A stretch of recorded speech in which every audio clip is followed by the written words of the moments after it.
నడవలేను. నిలబడు. పరిగెత్తాలి ఇప్పుడు నువ్వు. టచ్ పట్టుకోండి వెనకాల. రా బయటికి రా, రా బయటికి రా, వదలై రా బయటికి రా. టబుల్ పరిగెత్తుతున్నావు ఇప్పుడు నువ్వు. In Jesus name, Jesus name. ఆమెన్లే పరిగెత్తిగా. నడచితివే ఎబినేజరే ఈ వీల్ చైర్ల దేశం పాపగ కాచితివే స్తోత్రం.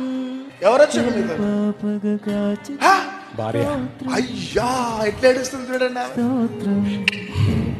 నా భర్త 3 months నుండి పెయిన్ తో బాధపడుతున్నాడు. ట్రైన్ లో కూడా పడుకొని వచ్చాడు. అయ్యో నేను ఎంతో ఏడ్చి ప్రార్థన చేశాను, నా భర్తను స్వస్థపరచు తండ్రి అని. ఆయన తప్ప నాకెవరు లేరు. ఎంత చాలా సంతోషం. ఎవరు స్వస్థపరిచారు? నా తండ్రి యేసయ్య స్వస్థపరిచాడు.